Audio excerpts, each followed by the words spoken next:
his Josh was. The Prime Minister, magnanimous as ever, it is reported in the media, on his way back, it seems, communicated कि जिंदा लौट रहा हूं. I would like to tell the Congress establishment, Modi became the Prime Minister of India with the blessings of the people of India. Narendra Modi went to Punjab today to dedicate projects worth 42,000 crores for the people of Punjab. When you can't answer on issues of development, this is the depths to which you will fall. The questions, I repeat. Why was the Prime Minister's security detail given a false clearance of the route that the Prime Minister was to be undertaken? Why did the security detail not receive any response from the state administration when the Prime Minister's security was breached and there was an exposure in his security for 20 minutes?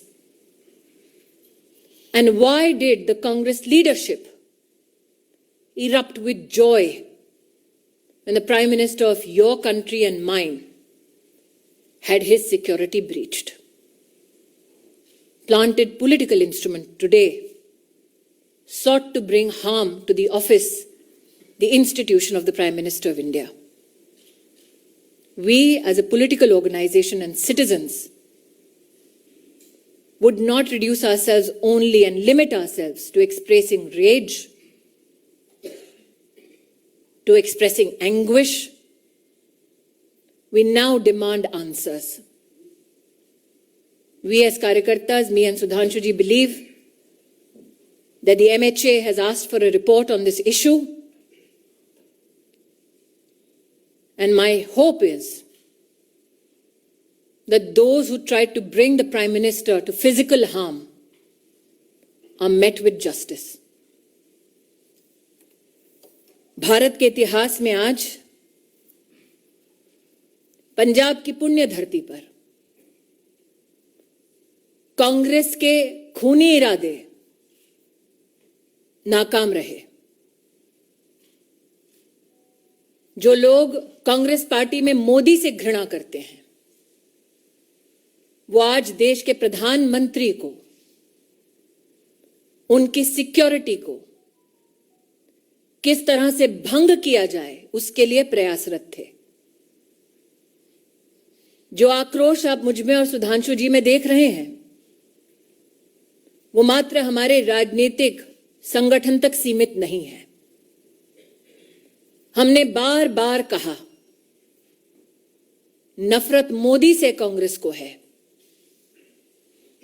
हिसाब हिंदुस्तान से और हिंदुस्तान के प्रधानमंत्री से ना कीजिए. पंजाब सरकार को, कांग्रेस को आज जवाब देना होगा. प्रधानमंत्री किस रूट से एक स्थल पर पहुंचते हैं, उस पूरे रूट की सुरक्षा का प्रबंध और कोई भी गतिरोध नहीं है, ऐसा आश्वासन पंजाब पुलिस ने प्रधानमंत्री जी के सुरक्षा दस्ते को दिया. क्या जानबूझकर प्रधानमंत्री जी के सुरक्षा दस्ते को झूठ बोला गया? प्रश्न 2, प्रधानमंत्री जी के पूरे कैवलकेड को जब रोकने का प्रयास हुआ, 20 मिनट तक जब उनकी सुरक्षा भंग की गई, जिन लोगों ने प्रधानमंत्री की सुरक्षा को भंग किया, उन लोगों को प्रधानमंत्री की गाड़ी के पास तक, उस स्थल तक किसने और कैसे पहुंचाया?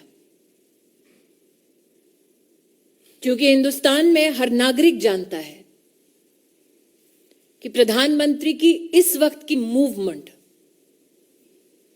कहां, कब, कैसे हो रही है, यह साधारणतः जानकारी उपलब्ध नहीं होती। उस क्षण किसने उन लोगों को फ्लाईओवर पर भेजा, ठहराया, व्यवस्था की, इसका जवाब पंजाब की कांग्रेस सरकार को देना होगा। इस घटनाक्रम के दौरान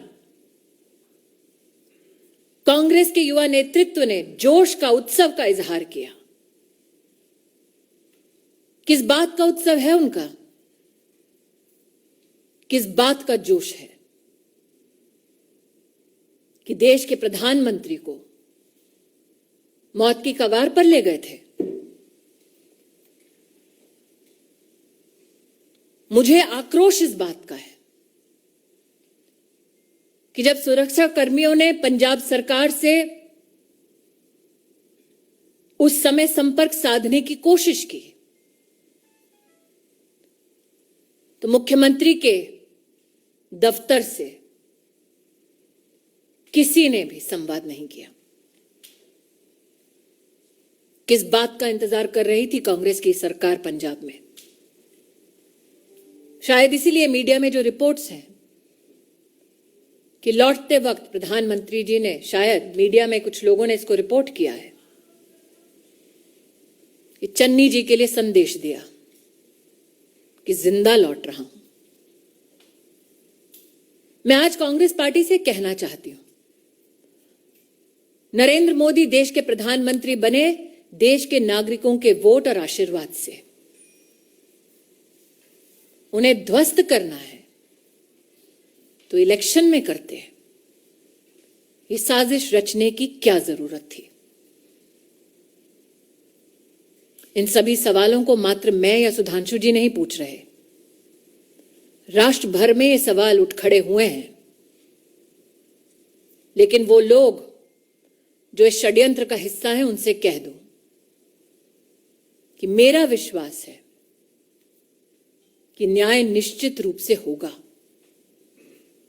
बैर मोदी से है, लेकिन देश के प्रधानमंत्री का बाल बांका करने की ये साजिश, इस साजिश को देश समर्थन नहीं देगा।